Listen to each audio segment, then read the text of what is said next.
You guys are so wonderful. Are y'all ready for your headliner? Y'all start clapping right now. Give it up for Josh Johnson.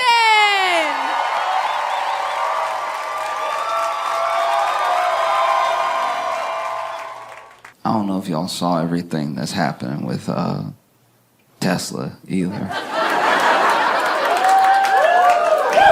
That's crazy stuff. Okay, so basically, if you're not aware, Tesla is an electric vehicle that, you know, rewind just a couple of years was not a political statement at all. It was a car you could buy or not buy. It was just a car on the market that had some stock, and the stock would go up and go down and go up and go down. And then, you know, Elon Musk decides to get involved with politics and gives anywhere from like $250 to I think maybe $270 million to Trump's campaign. And then Trump wins and Elon becomes the president.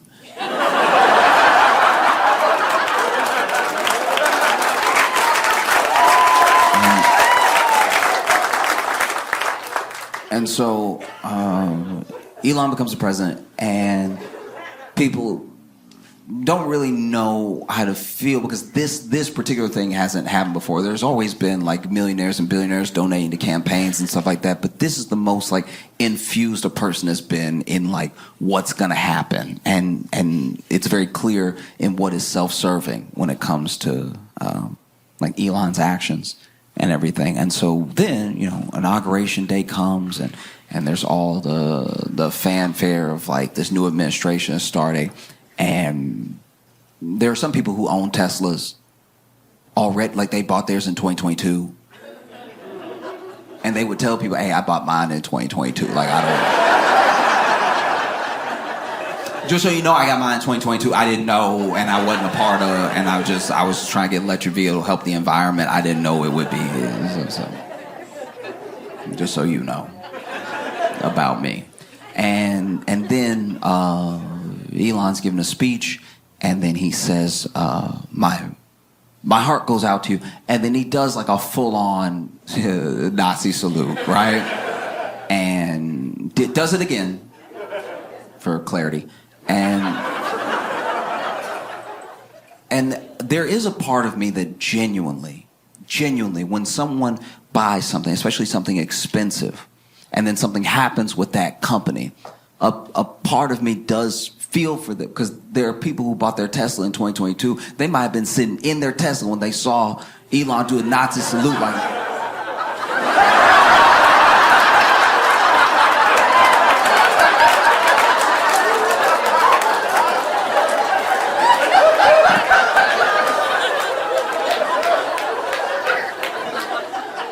And now you sitting here, you gotta lease this car. I don't know if y'all saw, but Trump released the JFK files, or at least is starting to release the JFK files, and yeah, it's a lot. He said there's like 80,000 pages or something. I think they've released like anywhere from like 2 to 20,000 already, with more to come and stuff. And I don't know about anybody else, but when it comes to JFK and the conspiracies around his death, those were like some of the first moments that you saw, for at least a wide population of Americans, trust in government and its agencies break. A trust that they've never got back since, where like whole government agencies don't have the trust of the people, because up until then, you know, maybe they classified things, maybe they told the public lies or whatever, but they were things that people felt like they could at least get on with life believing. You know, JFK was the first thing for a lot of people that spawned the real like tinfoil hat stuff, what aren't they telling us sort of thing. And so you would see something like this big release of the files, you know, 20,000 with like 60,000 more to come. And it's kind of crazy that everyone sees that and they're like, nah, I'm good. 80,000 pages. I don't think JFK cares that much. That's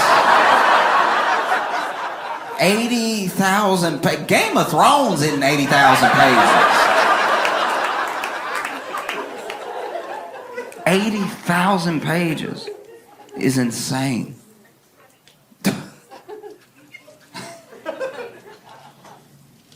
What are you doing? You know, it's like the thing is full. It's full. I've read some of it, and it's full of things that are snapshots of the time that JFK was assassinated in, but they aren't things that people were looking for. When people talk about files that they want released, they're talking about things that probably have been destroyed forever, like the some of the autopsy files, some of the coroner's notes, all that stuff like that is not in what's been released. What's been released are the goings on of like Cuba, Mexico City, USSR, and everything. And the one thing that we did find out for sure through the release of the files is that the CIA had a much bigger file and much more knowledge of Lee Harvey Oswald than we previously thought.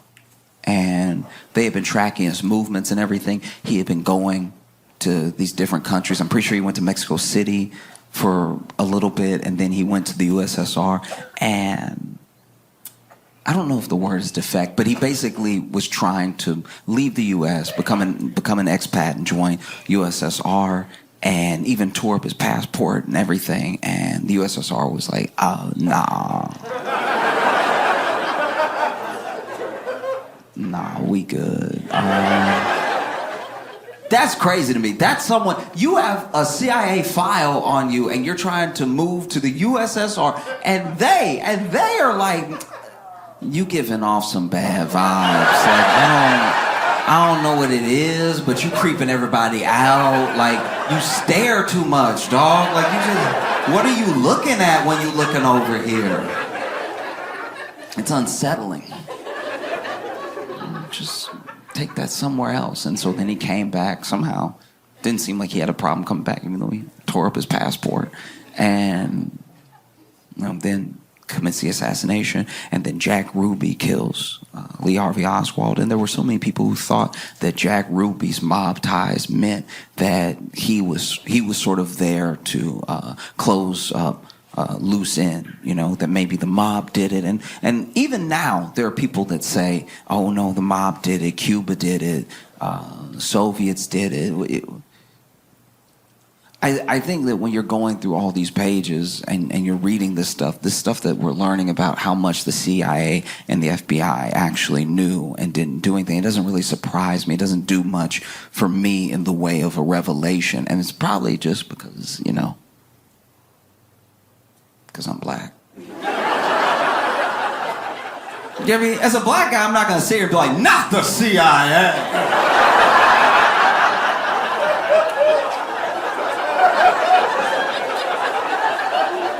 You mean to tell me the CIA? Next, you're going to be talking about the FBI. Guys, no. No, not at all. Because that's the thing. That's what trips me up too, is all these pages are getting released. There are things that were released during Trump's first administration that were redacted pretty heavily, and then they've been re-released, not redacted, right? Or just one line redacted. So much so that there are people that are actually mad at Trump because they're like, some of that stuff, some of those people are still alive. What are you doing? You know what I mean? And so then, you'll have like one little line that's redacted, and you'll have someone obsess over that specific line because it's not finding the truth for them. It's about keeping the conspiracy going, Because you'll even see, they uploaded it to the archives. You can check it out in the archives right now. They uploaded everything they've uploaded so far, in my opinion, they've done pretty badly. I think they just had a scanner, and they were like, he said today, so...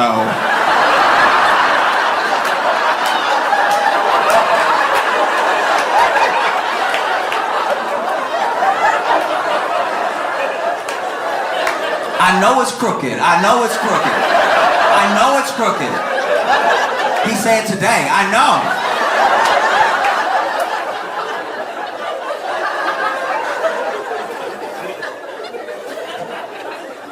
Honestly, I looked at some of the files, some of it, some of the handwriting in some of the notes, whether it's written by a CIA agent or like some politician, some of the notes in there are so bad. Like the handwriting is so bad. I'm like, he did it. Like that's suspicious as hell handwriting.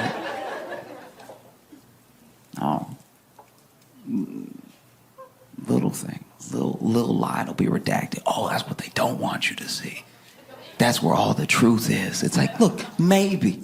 I'm not even saying that's not possible. Maybe, but also maybe it's just like an address that makes sure that a person who has nothing to do with this doesn't get implicated. You know, there are all types of reasons to redact something.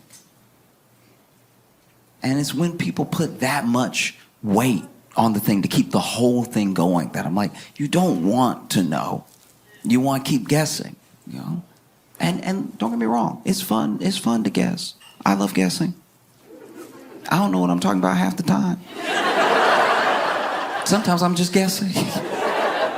You know? Best way I can describe it is I'm a fight fan, so I watch boxing, I watch MMA and stuff like that, and I watch men's fights, I watch women's fights, and I just kind of follow the fighter and follow their journey and enjoy who I enjoy because I like the person and I like their story, right? And there was this young woman, I do not know if she is from Brazil. I think she is because I'm pretty sure she was speaking Portuguese, and she only speaks Portuguese. She doesn't speak English. So after fights, when someone wins, especially if they don't speak the language, they will do the post-fight interview right there. And they might do another press conference later, but they'll do the post-fight interview. And if they do not speak the language, someone will come out, a translator for the promotion will come out.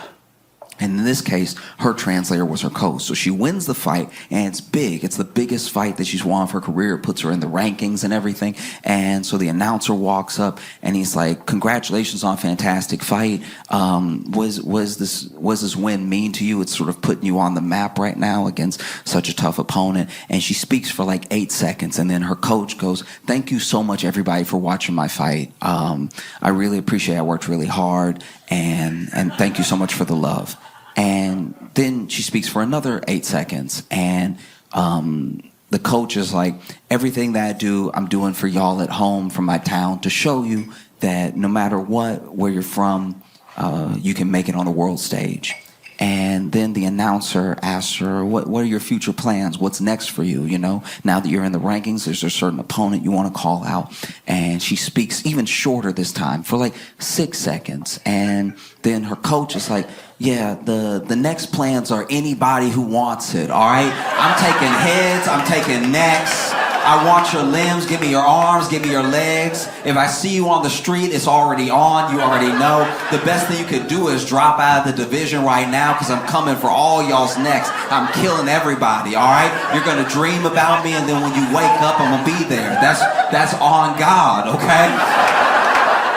I'm killing all of y'all. None of y'all can stop me. None of y'all can touch me. What I did to her was a mercy killing. I'm coming to kill y'all for real. I want your bodies, okay? I'm stacking bodies, all right? And the champ, I'm going to beat the champ, and I'm going to beat the brakes off the champ in her hometown. She's going to bleed in front of her people, okay?"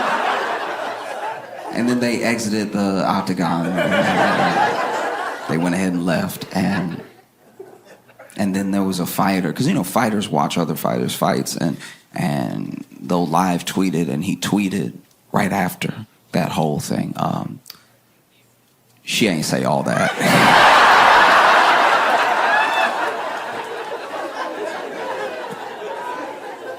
And I'm not gonna lie, that's what those redacted lines feel like to me sometimes, where I'm just like, yeah, look, maybe the whole truth is in the one sentence, but maybe it's in the 80,000 pages that nobody feels like reading.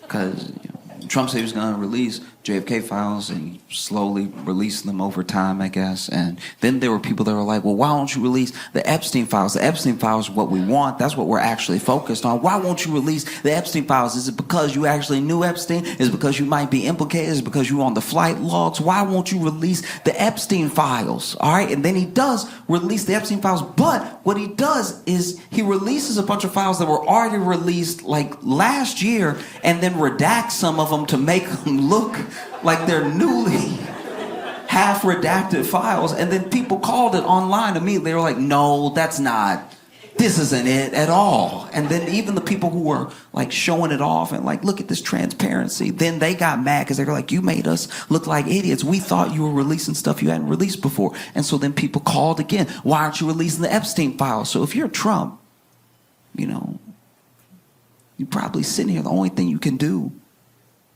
is release the Epstein files and hope it's 100,000 pages.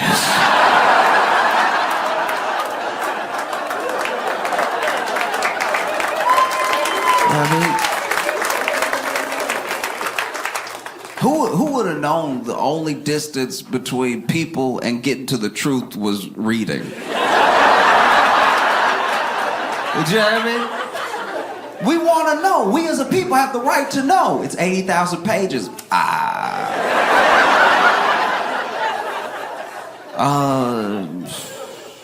I'm gonna wait till the movie come out.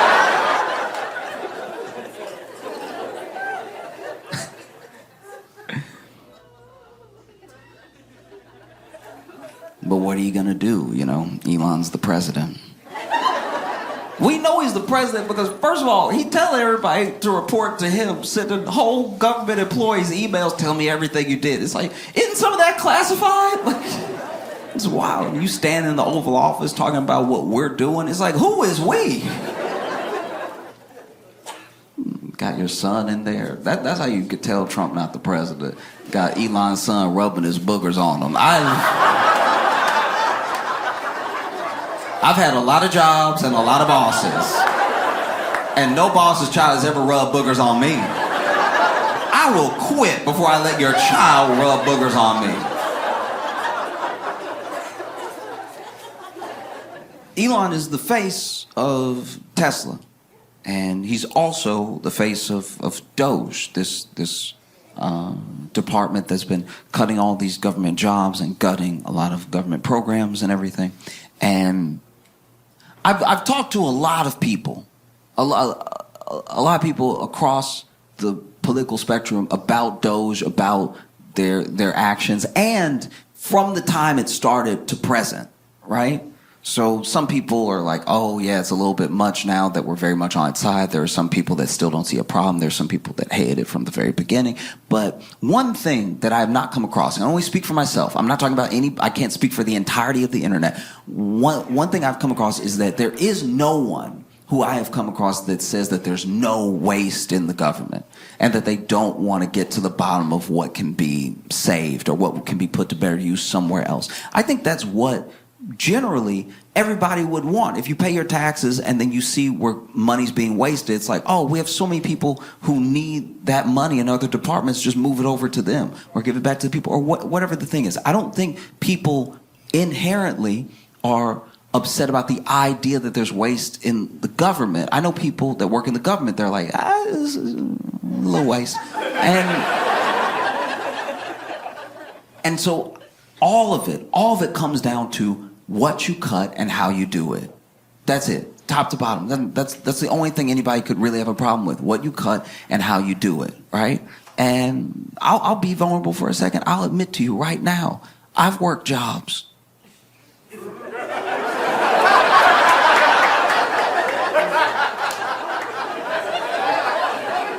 I've worked jobs where I was like, I'm not gonna tell anybody, but like, they really don't need me.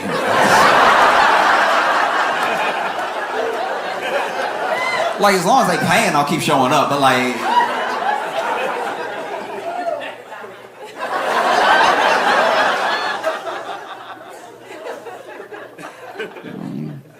And you end up seeing what happens. Because the thing with whether it's voters or whether it's like rhetoric around how to handle this stuff, there are people who even now genuinely believe, oh, let's get a business person. Let's get someone who's good at business in government so they can run the government as efficiently as they run their business, right? And the problem there is that, like, let's say Amazon, a good example is like, let's say Amazon makes a mistake. And they make a mistake that all of us, everyone here, can acknowledge and see as a mistake. And so as a mistake, their stock drops because they lose some of the faith from their shareholders. Now, we see that drop in the stock, and maybe the mistake they make is they announce that all the cars from now on gonna have 3 wheels. Like, oh, we're gonna save so much money on tires. And we're like, no, you're gonna flip over, okay? And so then you see the stock start to dip because of that lack of confidence. And then for you as a potential investor, even a retail investor, that dip in the stock is an opportunity. You can buy in now. You can buy into that dip, and then when it goes back up, because they realize that 4 is probably best, that you can ride that wave on up. Fair enough. When you crash out a business, when you make mistakes in business, when you run a poor business, you can always start another business. The people who we even look up to as these beacons of industry were all people at some point who had a failed business, right? But the government is not a business, because if you crash out the government, if you make the same mistakes with the government, you don't have a country. And you can't just be like, no, we're just gonna start new America. You know, I used to have like a lemonade stand America, and that one didn't really work out, so I started like a tire shop America, and that still really wasn't it. So then I started this hedge fund America, and now we're cooking. It does not work that way. And you saw what happened. You saw Elon run the government because he's the president. You saw Elon run the government the way he ran his business. When Elon took over Twitter, right? He comes into Twitter and he immediately starts firing everybody because he's like, you're waste, you're redundant, I don't know what you do, I don't know what that is, you're fired, you're fired, you're fired. And then a couple days after he took over, remember that brief period where he was like, how do you turn it on?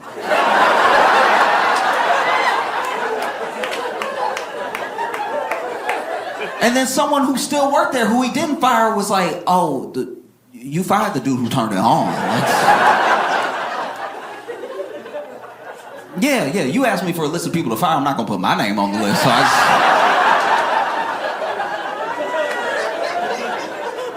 And so you end up seeing Elon firing people and then trying to like hire them back real quick and trying to like smooth over the things that he broke that didn't need breaking, you know? And then Doge ends up working the same way. It ends up swooping in and firing a bunch of people and then trying to hire some of them back real quick, and it's chaos. And Elon is the face of it. He's the face of it because we didn't know who else was working in Doge. We didn't know who was essentially like hacking into Social Security, who was going around judges' orders, who was breaking things and going to places they weren't supposed to be because we hadn't figured out how this whole thing was going to work. We didn't know. And then we found out that it was children. We found out they leaked the photos of those people that were high up in Doge that were getting into Social Security and the IRS and everything. And we were like, what? Fresh out of school, I saw one kid's picture who was like high up in Doge doing all the breaking in and stuff. And I was like, Peter Parker? I cannot believe that Spider-Man gonna cut off my grandma's Social Security. So I don't think it was anyone saying like there's no waste, but it's what you cut and how you cut it. You know, I think people would have appreciated like an actual audit. They said that they did one, but usually when you do an audit and you really account for the waste and you really account for what jobs you do and don't need, you don't have to hire anybody back, you know? the amount of people that they fired and then tried to immediately rehire shows that they're not actually being as careful as they should be with the process. Because I'll tell you right now, everyone that has ever fired me stood firm in their decision.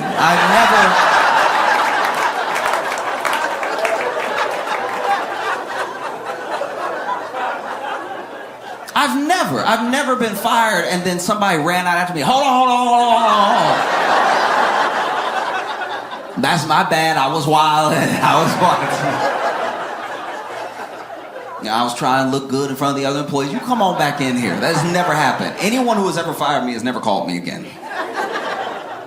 But then Elon is the face of them. People don't know what to do. They don't know what to do to express their anger and their disappointment, their frustration about this unelected person gutting these government programs. And you see where people, it's not just like a one-sided thing. It's not just like a liberal thing. You know, there are people who are like, I voted for Trump. I believe in what Doge is doing, but then I'm told that I'm being cut because of bad performance, even though I'm holding right here a performance review for like a month before the election where they said that I was doing great, you know? And so then people across the political spectrum are going to the town halls and they're complaining to the representatives, and the representatives, they're not really hearing them out. They're not really backing them up. So there's even more frustration, and it's bubbling up, and it's bubbling up. And he's the face of two things. He's the face of Doge, and he's the face of Tesla. And so then people go to the Tesla dealership, and he's not there. But people go to the Tesla dealership and they start protesting at the Tesla dealership, and then the stock starts tanking because there are people that are like, being attached to this right now is not a good look, you know? And then people start vandalizing Tesla, start putting swastikas on the Teslas and stuff like that. And then there are people who, you know, bought a Tesla in 2022. They're like, guys, I didn't know. I had no idea. And almost immediately, it felt like almost immediately Trump came to his defense, right? Trump invited Elon to the White House. I mean, he already got an office there because it's his White House. He's the boss. He's the president. But Trump told Elon, hey, bring a bunch of Teslas, park them out front of the White House. We'll do a dealership commercial.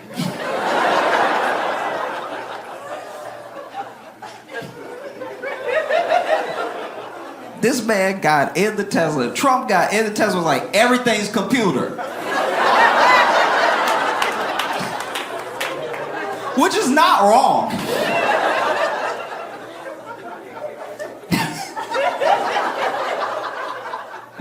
It's not wrong. I remember my first Tesla experience.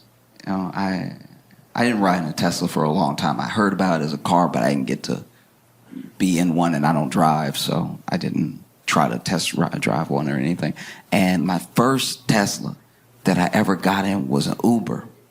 And so when I walked up, I didn't know about the door. I didn't know the door be all smooth like that. So this is me. Look, I'm admitting for a second. I'm being vulnerable here. I'm admitting for a second that this is me. This is my bad. I was doing too much in my head. I was doing too much, all right? Know that I know that before I even admit this to you. I was doing too much, right? But when I walked up to the Tesla, I thought my driver sucked the door in because I was black.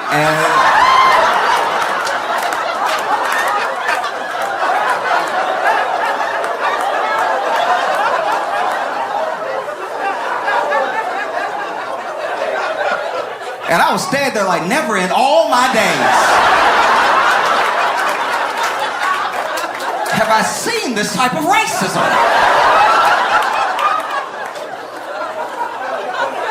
I was fierce. It was all smooth and everything.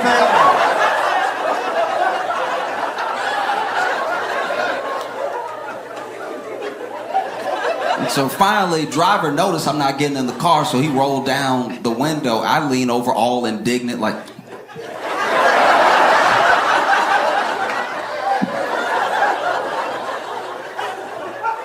And then he started explaining how to open it. I was like, what do you mean you gotta push to pull? That doesn't even make sense. And then I get it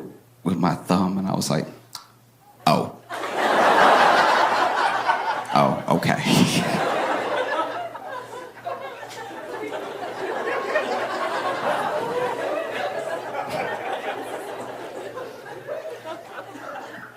Got in the Uber, we took off. And this is the thing with the gig economy jobs, right? Is that, how do I put this? There's a social contract we have not written yet on like how much this is like your property versus my time versus our experience, right? And so when I get in an Uber, I'm very respectful of the fact that this person's car. This isn't my car, right? I'm not renting it so it can be my car for a little while. And we're sharing this time together, but it is my time that I'm paying for, so that's what makes me the customer, you know? So I try to not make any waves. I get in an Uber and I'm just like whatever they need to do. Sometimes there are people who start driving Uber very, very early, so they're tired. And so they got to blast themselves with cold air. They have to have their window down. And I'm like, I'd rather that than us die warm, you know? So I don't say anything. I'm like, I'll just be uncomfortable on the way to the airport because that's what's keeping this man awake. And this is the person that showed up to drive me, right? So I almost never say anything. It's a very big deal for me to even try to say anything. And I go ahead and I do it, though. I'm like, hey, I'm so sorry. I'm not like, I usually don't do this or anything. But, you know, I leaned over to him and I was like, hey, I'm so sorry. But could you please, like, touch the wheel? Like...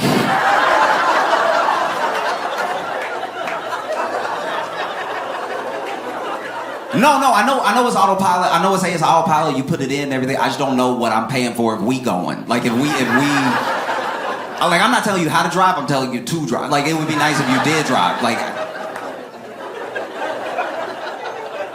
just put a finger up. Make me believe. Just put a finger. And so you see all of these attacks on Tesla increasing, and the stock price dips and dips and dips. And it goes up a little bit. Every once in a while it goes up because there's some people who don't care about any of this at all, and they see it as an opportunity to buy low. And so it'll go up a little bit, maybe like 3-4% here, and then it drops a little bit more, and it's down from its high by a lot. And you've even seen people like in the Trump administration come out and say, hey, if you vandalize a Tesla, we're treating it as domestic terrorism. We're coming for you if you touch a Tesla, right? And it's just baffling because everything that Trump is doing for Elon and everything that his administration is doing for Tesla is exactly what they were supposed to do for the voters. You know what I mean? Like Trump saw that his boy was having a little dip, was like a little bit more broke than he was the day before. He was like, let me help you out. You know what I mean? That felt like a campaign promise that I thought he made to everybody, but apparently he was just talking to 3 people. And even going after people who vandalize a Tesla as domestic terrorism. Like, when do we ever talk about domestic terrorism? You know how much domestic terrorism we have? It's a lot. And then you see Elon go on the news, and genuinely he seems like really upset, like genuinely hurt. And I think it's because, you know, look, he's still the richest man in the world, but he used to be the richest man in the world by a larger margin. Like, he has lost billions and billions and billions of dollars, right? And you know, he's so affected by it. And I think that maybe he's so affected by it because when these things are such a part of your life, they do become your identity. Maybe being the richest man in the world, maybe being seen as this, like, you know, this business guru, this scientific mind, all that stuff crumbles away when the people are not with you, when the people can't stand you, when you've angered them, when they don't want to have anything to do with you, you know. And he sees the destruction, he sees the people turning on him, and he seems genuinely upset. And I don't think his feelings are hurt because some people are mad at him. He's never going to meet these people. I think that when you attach so much of your self-worth to this money and this status, this influence and this power, that even the prospect of losing it can rattle you deep down, right? To your core as a person. And it looks like he's about to cry on the news when he's talking about, I don't know what I did to deserve this. It's like... And look, I'm glad he said that to a camera by himself and not like to a veteran's face. Like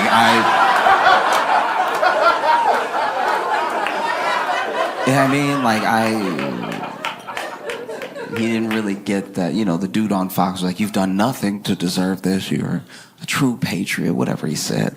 And, you know, I was sitting here watching Elon get genuinely sad. And I was like, oh. My heart goes out to you.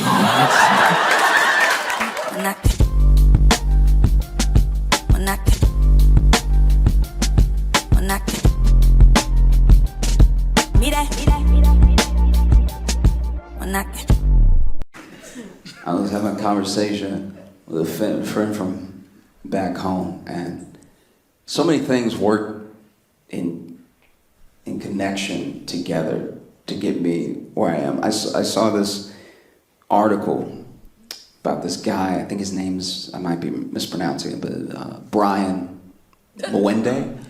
And he is in Kenya, and he was a lawyer. He was a fake lawyer.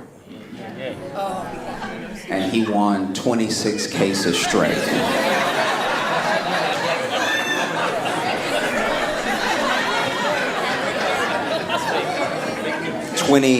26 cases straight, one after the other. WW. And then they finally caught him. And now he is awaiting trial, where I pray he represents himself. That's phenomenal. 26. You got fake, and apparently it's a whole thing. I didn't know this. In Kenya, this is a whole thing. There are a bunch of fake lawyers, because he was just the first one. There's a bunch of fake lawyers that just never actually passed the bar, but they've been practicing. I guess they got a storefront or something. Like, I don't know, you just walk in and you're like, you seem like a lawyer. You know, the only way I know any lawyer has been a lawyer that I've ever worked with was the paper on the wall behind their desk. If that's fake, I have a fake lawyer. Meanwhile, in America, we have, so my friend from back home that I worked with, we used to work together, and he wasn't always on the right path, right? So he used to be involved in some gang shit and everything. And he got caught up on some drug charges. But these drug charges were not things he actually did, right? So he almost went in confident. Okay, I know I have a past, I have a rap sheet, but I wasn't even there. I did not do this thing. His lawyer graduated from Cooley. If you don't know what Cooley is at least spoken of as the worst law school in America. It is where, famously, Michael Cohen went. Michael Cohen, Trump's lawyer, who went to jail. Do you know how bad of a lawyer you have to be representing somebody else and you go to jail? Do you know what I'm saying? Trump still hadn't been to jail, and his lawyers keep going to jail. The level of crime you have to do for the jail to miss you and hit whoever is standing behind you is crazy. But it was Michael Cohen's fault. He did his crime, you know, he went ahead, went to jail and everything. But Cooley, apparently, is not a great law school. I didn't know this, but this is something that came up whenever Michael Cohen went to prison.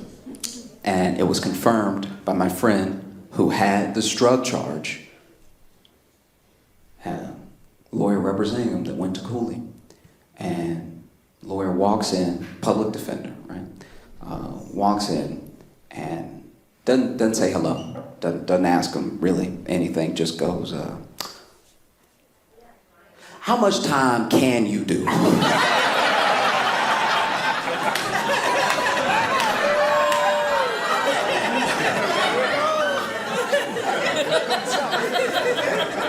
And he was like, I shouldn't do any time. I wasn't there. I did, and the lawyer cut him off. Fuck all that, all right? How much can you handle? Like, in your spirit, how much time can you do? I just don't want to see you broken. You know, you're a young man. We might be able to get... And he's like, have you talked to the prosecution already? He's like, no, I haven't talked to him, but I heard he good, okay? It's like, did he offer a deal or something? Ain't no deal right now, man. Just answer my question. So they end up going to trial, right?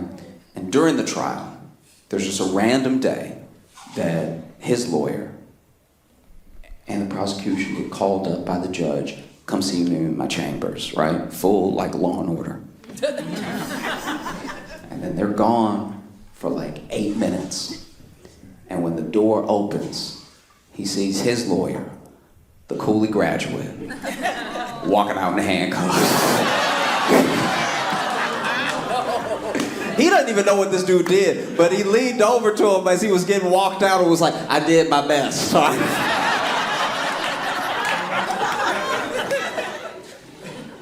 This year has been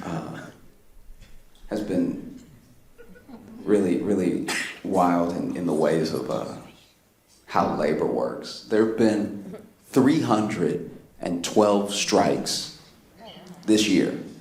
Different organizations, things that have nothing to do with each other, all striking, different places, right? And that tells you something. That tells you a bigger thing is happening, you know? And I think that it also tells you that you can only treat people a certain way. You can only underpay them. You can only take so much from them before they can't take it anymore. You know what I mean? Because striking comes at a cost. It comes at a heavy cost. And you should ask yourself what that means when someone is striking, which is already a cost to them, and they're doing it anyway. That means that they have so little left to lose, they might as well roll the dice, you know? And it's across so many different industries. Alaskan school bus drivers had a strike. I don't even know what that job is, really. Like, it sounds like most of it is in the name.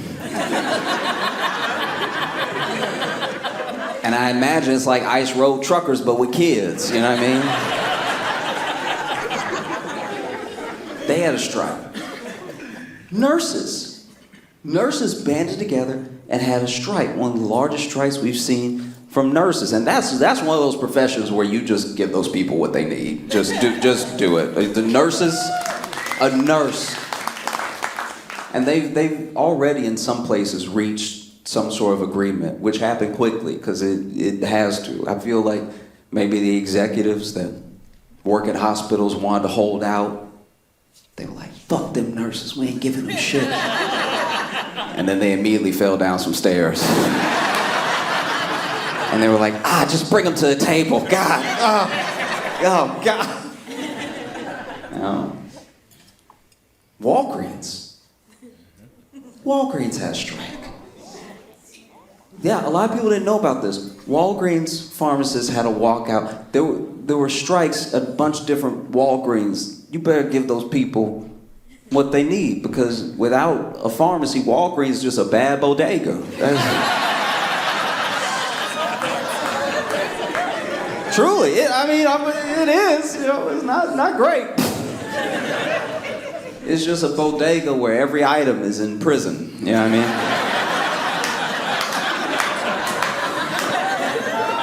That is truly devastating. I hate that so much, because then you go to a Walgreens, you go to a CVS, you got to hit the button. Now you got to wait. And who knows how long you'll wait? You know what I mean? It could be 2 minutes. It could be till the end of somebody's shift. You know what I mean? It's just, you're waiting there, and then you got to point too. That's the worst part. So now you got to point, and then you got to point at which one you need. So now they know exactly what size of condom. It's not even a whole thing that they can open. It's just like, so you want the mediums, or what do you?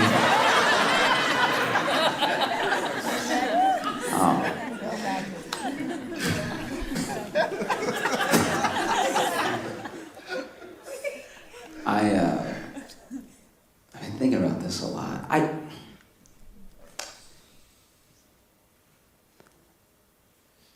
There's something to be said for how we talk about porn, right? I get it.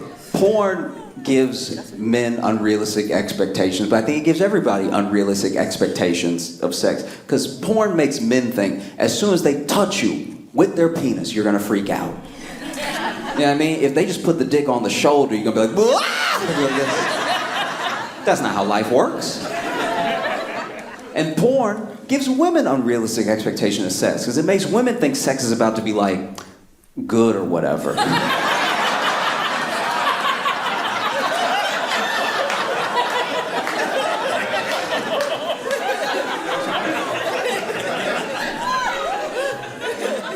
But the thing that's really important to remember, the thing that keeps me grounded as a person, is that I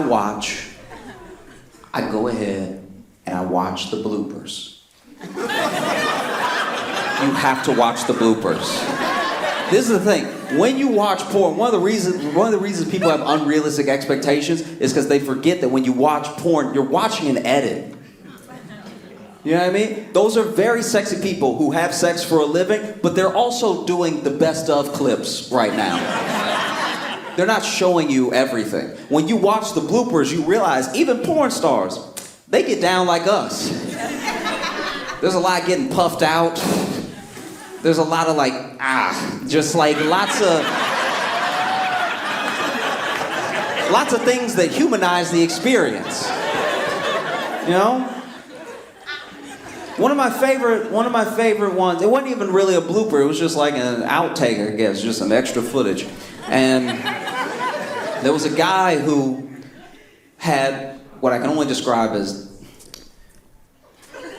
too big of a penis. Now I know that makes it sound like I got a small penis or something, but truly, for the safety of the actress involved, this was untenable, okay?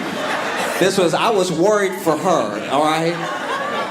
So anyway, they're going at it, and they're making all the noises you'd expect. It's him going, him like, like just a nonstop of that. And then out of nowhere, this man stopped, walked away, walked over to the crabs table, and grabbed a Snickers and started eating. And I was like, you know what? Yes, we need to incorporate more snack breaks into sex. That should actually be the Snickers commercial right there. It should be somebody,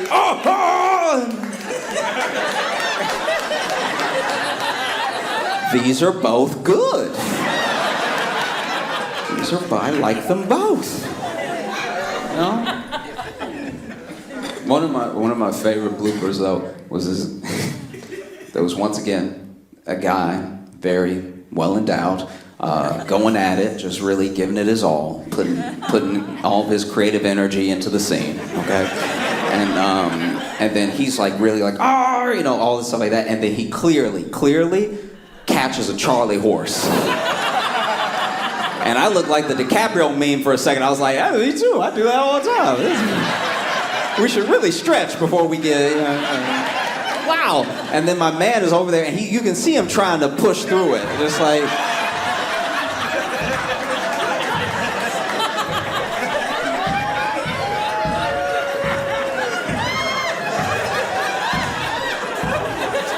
and then at one point, when he has a Charlie horse, he goes like, which I guess is the same noise he makes when, you know.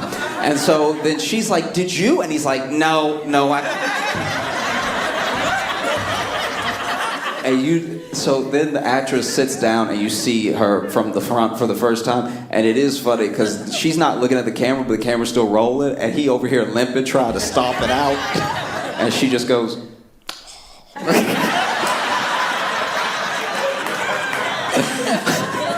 y'all have been so great. Thank you so much. I'm Josh Johnson. Hey, we are at Side Splitters in Tampa, Florida, and it's about 8:02, and I have forgotten the hoodie. This is probably what I'll be wearing. Did not think it through. So Manny was nice enough to go back to the hotel, but he may not make it in time because he is 8 minutes away. I am going up in 8 minutes. Logan's up right now. Oh no, this is my jacket from, I think I was 14 or something. This used to be way too big for me, and now it kind of fits. I mainly just wear this for the warmth. Wait, hold on 1 second. It looks like he's pulling up. 1 minute.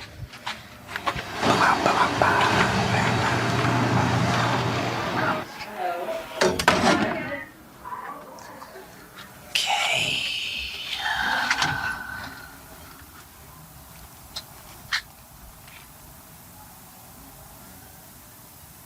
Uh-oh.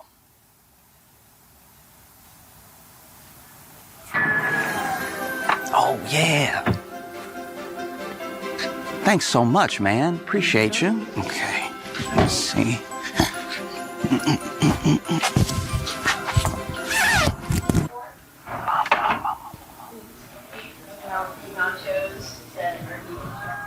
Yeah, he was just the newest correspondent on the Daily Show. When Mr. Start Clapping, make some noise. Let's hear it for Josh Johnson!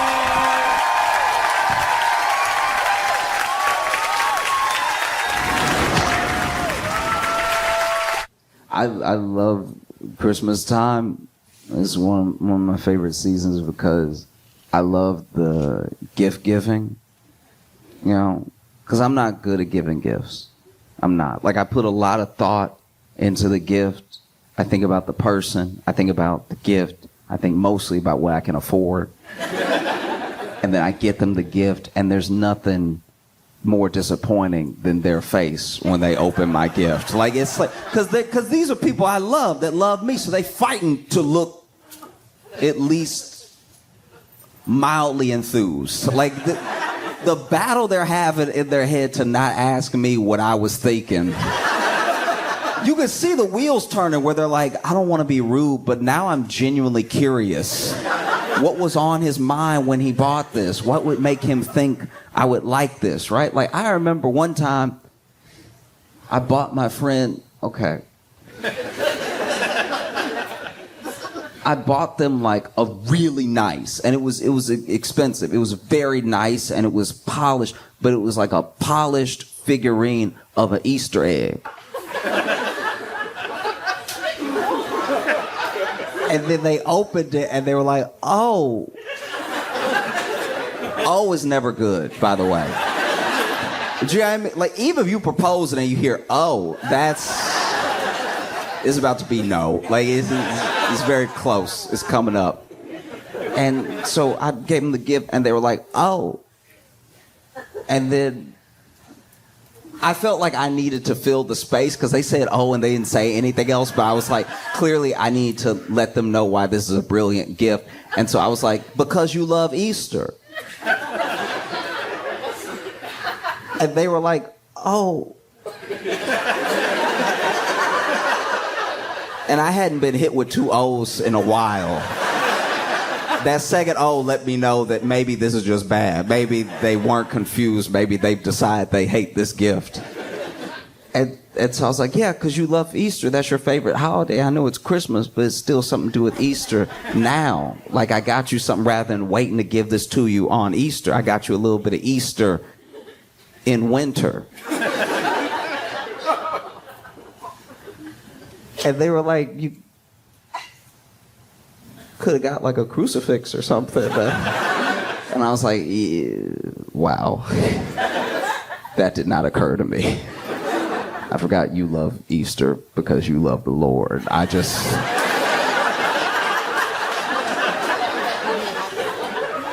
thought holiday egg.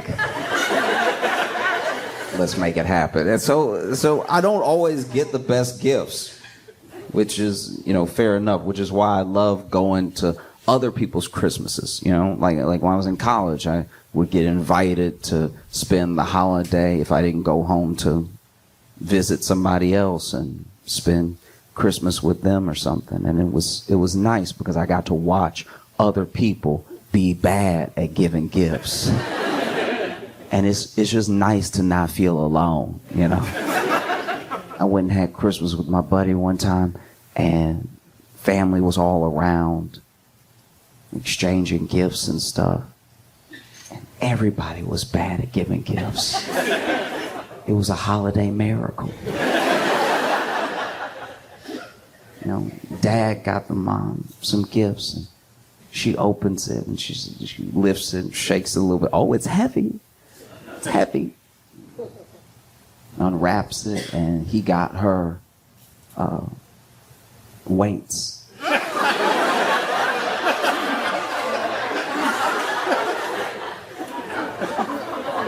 And she was like, "Why'd you get me?" And in my head, I'm like, "Go ahead, answer. Please answer.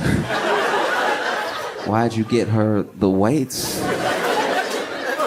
Why'd you get them, Stephen? What are the weights for?" Now you can see the flicker in his eyes where he's like,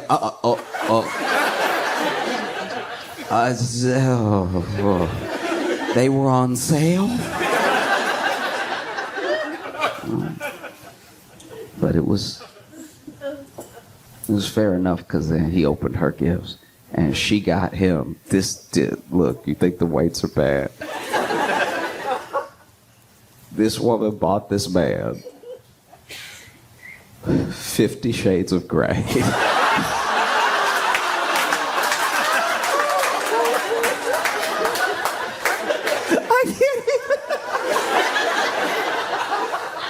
If you don't know what 50 Shades of Grey is, it's a book, but but the things you think of when you read the book, the pictures it puts in your head are the fantasy. You go to places, you know. And so the idea that she would get this man 50 Shades of Grey, I don't even know what the attack is. I don't even know if she's like, you need to read anything, read more, I don't care what it is, or if it's like, just do the book to me. Like, when is this man supposed to read 50 Shades of Grey at work? Is he just supposed to be in the break room hitting up that 50 Shades of Grey? This man drives a truck. You don't think anybody's gonna ask him? Hey, Stevie, what you reading? Oh no, it's just this book that, you know, my wife got me. This is a rich guy that's like getting involved with this young lady, and you know, I can't tell. She's like, you should read more, or do that to me, or I'm done with it. Like, she had also read 50 Shades of Grey, so I'm like, she just didn't get him anything. And then it was my buddy's turn, and you know, I feel like it takes a long time for a child to be good at giving their parent a gift. The first few gifts you give your parents are from other adults. That's just it. It's just like, hey, this beautiful diamond bracelet is from you and me. We're going to give it to your mom together. And then you stand there all proud like, yeah, the diamond bracelet is also from me. You know, with all my 5-year-old disposable income. Do you love it? And then your mom, because your mom loves you, goes, oh, what a beautiful, oh my God. Hugs you all tight and everything, and you feel all proud. You didn't have to do anything. You didn't have to do anything. You didn't have to think of anything. Sometimes you get somebody, when you're little enough, you can get anybody anything, and they at least pretend to love it. When you're like 5, you could draw them a picture. I did that. There was a Christmas where I drew a bunch of people pictures. I can't draw at all. I gave them less than nothing. I wasted their time. I genuinely wasted their time because I wrapped the picture that I drew, and so they had to open it like it was about to be something. And the worst part is that I was like, oh, let me not let it get crinkled up or anything. So I had it in like an envelope with the wrapping paper around it. They probably thought it was going to be a check, anything actually valuable. It was too much work. There was a little bow on it. They had to move the bow. They had to unwrap it. They had to not crinkle it. They had to open up this envelope just to get a picture of them that looked offensive. When I think back to how I drew, there's no way I drew a good-looking person. I drew as best as I could put my hand to the page, and it wasn't good. Everybody's head was out of proportion. But I was little, so they pretended to love it. They were like, oh. And I think some of them did love it. Some of them probably did love it because they loved me. And they were like, oh, this person that used to not even exist, that's so little, so cute, love them so much, they did their best. And that's very sweet, right? But then you get older. And then it's like even more obvious you didn't get the gift. You know? It's like, oh, you know, maybe your dad comes up to you, hey, these earrings, they're from me and from you, okay? Because you were with me when I bought them, and you helped me pick them. And then tells your mom, earrings for us. Earrings are from you? Yeah, they're from me too. With all my 9-year-old disposable income. And I was the one that pointed, so also from me. And then around like 12, 13, it's time to get a gift. Like a genuine, like something, put in some effort, right? You can't lean in on dad's gift anymore. And now you're on your own, and this is where I really failed. This is where I fell apart, because I was like, okay, what can I afford? I could probably get her some candy. What does she like? All right, she already has a Bible. This is going to be tough, you know. And gift giving is such a skill. Gift giving is its own gift because it means you were like listening for the right moment. You understand a person so well. Sometimes you get a gift that's so bad that people are like, oh, you don't know me at all. Or you got me this gift because you want to show me how little you care about me. You really want to step out of just saying I hate you with words and do it with surprise. Do it with a little mystery to it. Maybe wrap it up, put a bow on it, box it up. You know? And so, you know, they opened my buddy's gifts to them, his parents. Right? And he got his dad a calendar for the year we were in.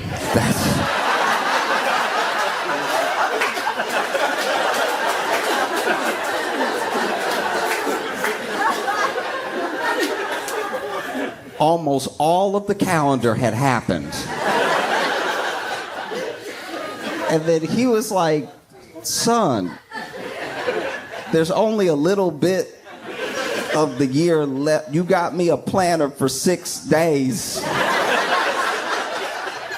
And he was like, nah, Dad. All you gotta do is cross out the last number and it'll be a calendar for next year. And he was like, why didn't you buy a calendar for next year? And he was like, they ran out. So I got one for this year. There were plenty of those.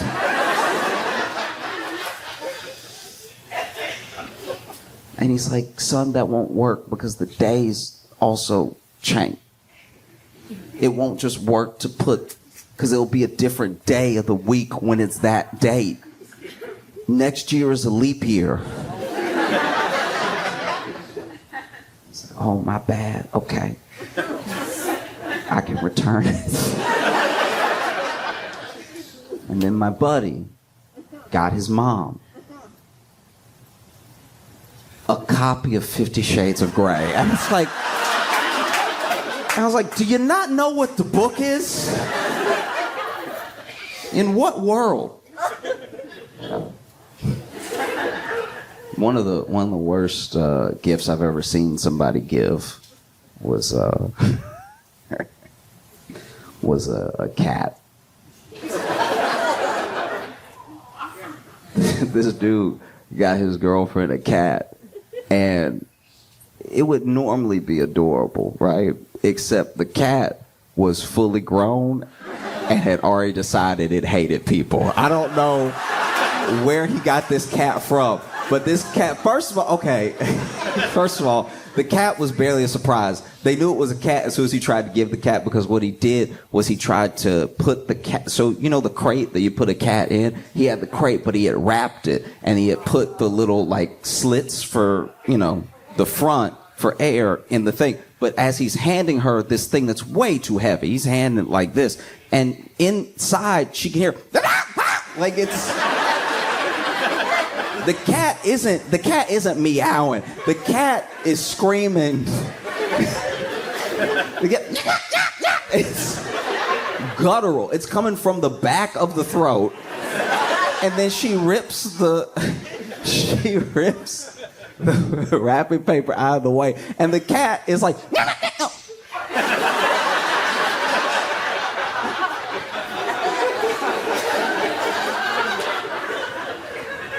and then she's like, oh, you got me a kitten, right?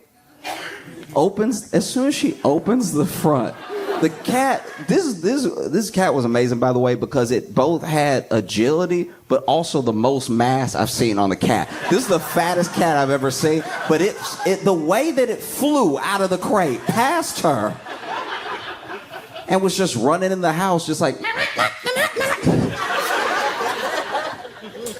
and he's like, oh, you got me a cat, oh my gosh. And then she went to try to pick the cat up, and the cat, okay. For a little while, I didn't believe it was a cat. For a little while, I thought it was either like an actual like bobcat from the wild or a demon. Because the way that she went to pick it up and then it stood up and was like... It did, like, it was ready to put his paws on her. Like, this cat, like, it couldn't, I'm not saying it boxed, but I'm just saying, like, the way it would, like, almost stand, it would get really high, and then it would let that first one come up. And this cat hated everyone and everything. And I was like, did you get the cat from, like, a shelter, or where'd you get the cat? And he was like, okay, look. Which is never a good pet origin story. He's like, okay, look, the cat crawled up into the hood of my car. It was cold, it wanted to be warm, and so it crawled up. And then when I was pulling the cat out, it just kept coming out. There was so much cat, because it's the biggest cat any of us have ever seen. I was like, it looked like a lion. Like, you can't just give someone a pet like that. A plant, I feel bad enough letting it die. You can't let an animal die. You can't just be like, oh, well, I didn't even meet this one. It shouldn't even be on me because it was a gift. That sounds so crazy, but it's true. It's like, you've just given this person duties now.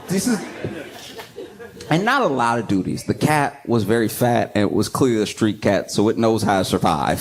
This cat. I don't know if y'all saw, but a lot of the Amazon workers went on strike today. Like a bunch of them went on strike, yeah. Which I think is phenomenal, not just for workers' rights, but because I low-key have not got anybody anything yet. And like that's...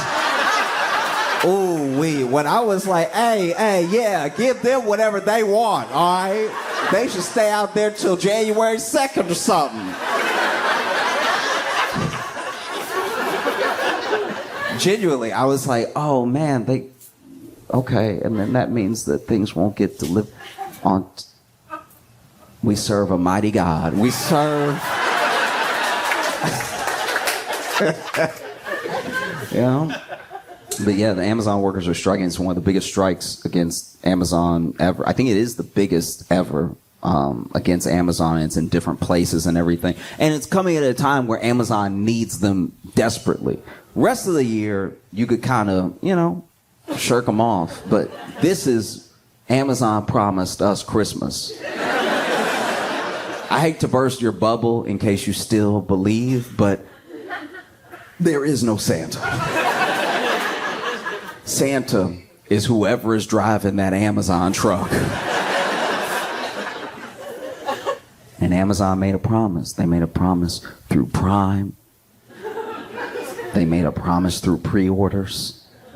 And, you know, a lot of their reputation stakes on delivering on that promise. And so if the workers strike and they can't get things to the people, maybe the people are like, wow, I put a lot of stake in you, Amazon. Maybe I'm just going to go to Target next time. But Amazon, they claim not to have it. They claim that they don't have the money.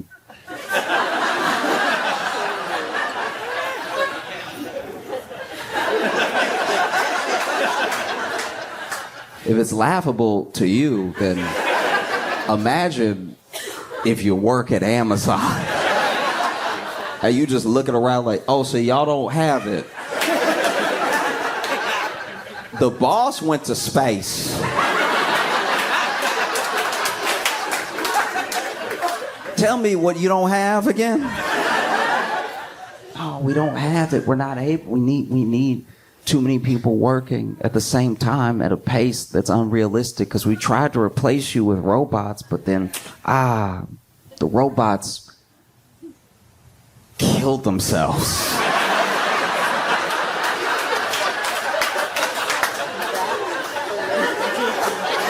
Dude, everybody forgets about that. Everybody forgets that when they've tried AI, they've tried to replace the workers in their faces, and the AI, the robot, whatever it is like, you know what? I think I'm just gonna break forever. The robot will do everything except hit itself in the head. That's wild. That's so crazy that you would just tell us you don't even have. That's one of the main things I can't stand about a lot of big companies. And don't get me wrong, right? In the future, you may even see me do like a partnership with a brand that I like. I'm not saying business in and of itself is evil. I'm not saying big business in and of itself has to be evil. I'm just saying the way that some of the most profitable companies in the world have worked is evil, right? And so my thing, especially with Amazon, is that there's always, for you, the customer, there's always surge pricing. There's never, across any company that I know of, outside of overtime, surge pay. That's all you need. If you had just been like, listen, for 3 months, working at Amazon's gonna be the most profitable. It's gonna be the most profitable thing an employee can do. We're gonna pay you 2x, 3x, whatever it takes, because we also know how much money they made because they tell us. Why would you do that?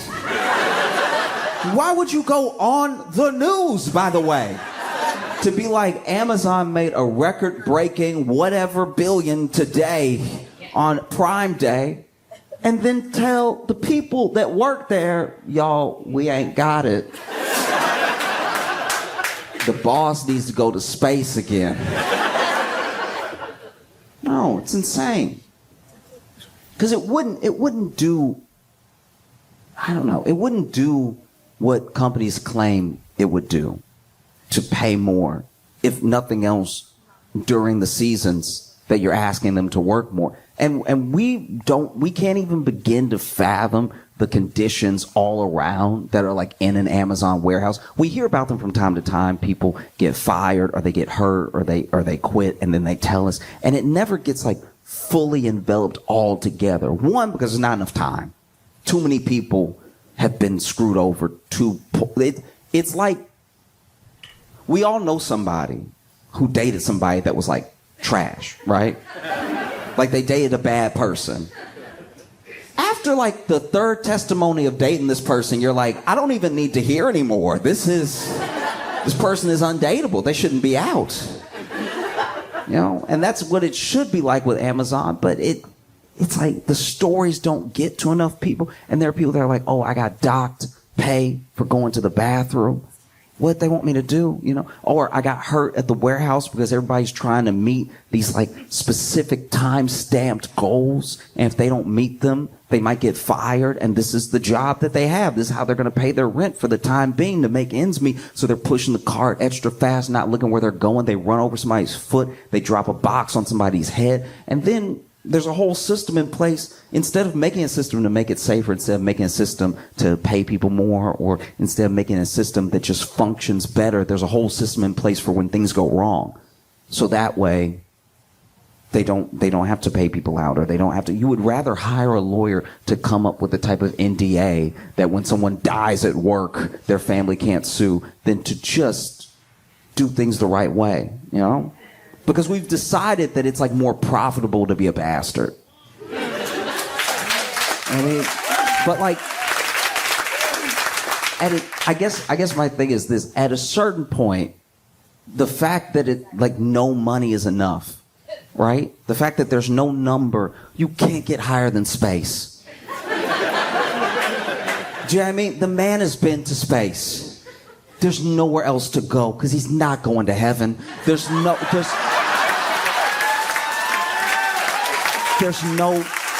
more.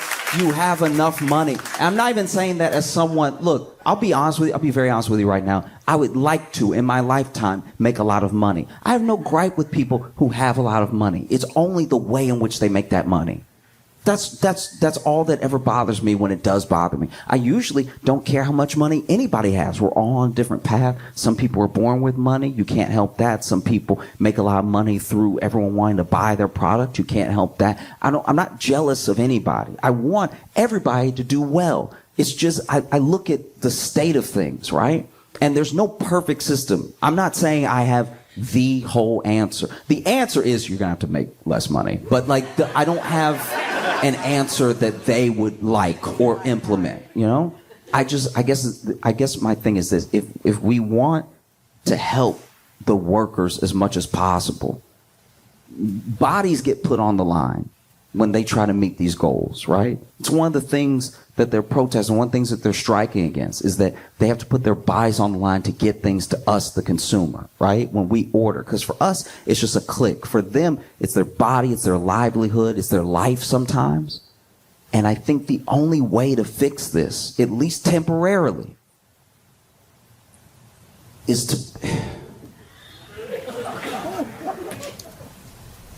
to bring back 2013 Black Friday. I think rather than putting it all on them, we got to get out in the streets and we got to start beating the ever-living shit out of each other for the products that we want, that are supposedly on sale, right?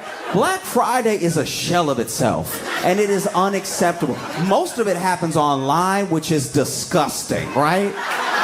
We need to get these prices down, and actually down. I don't mean the thing that Walmart does sometimes where it's the same price and they put it back the next day and they made you think it was lower because of the day. I'm talking about actually marketably lower, right? And then we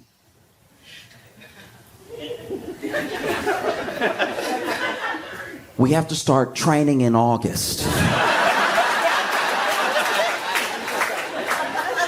Okay? We need to start practicing, maybe even with family. Bring the family. Let the family come early, all right?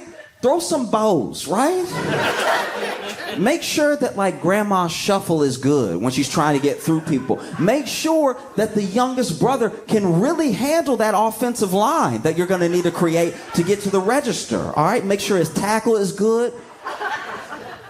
And we need to get back in stores the way that it used to be. One of the problems is Amazon's too powerful. They wouldn't be too powerful if we started shopping again at the stores that we shopped at before Amazon, right? One of the other things is that, that dopamine hit that you get when you buy the thing and then the thing comes the next day. I'm not saying you don't deserve your dopamine hits. I'm just saying it's a much stronger dopamine hit to knock the hell out of somebody for the TV that you want. This is America. You gotta earn your dopamine. Okay? The amount of strangers that we used to have. America used to come together to be divided for one day. Used to wrap that wrist around the throat of a neighbor. And you used to sink that choke in tight. A choke that would make John Jones proud. A choke that would mean that your family got to play the board game Sorry that night. Because you went in and you choked until you saw a little bit of blue. Just a touch. Just so you knew they wouldn't fight anymore, and then you let them go, and you didn't drop them. You're not a monster. You placed them down gently. It was the next person running up that stepped on their chest. It is the American way to build community through violence. Okay? We used to do it. We used to get in there. We used to make it messy. You know? You would have like, you'd have a couple scrapes you didn't know where they came from. You know what I mean? You'd have a whole cut on your arm and you'd be like, huh, makes sense, but I don't know when it happened. No. But, I don't know. I'm bad at giving gifts, but I hope that everyone striking for Amazon gets what they want for Christmas. Genuinely. I do. Like...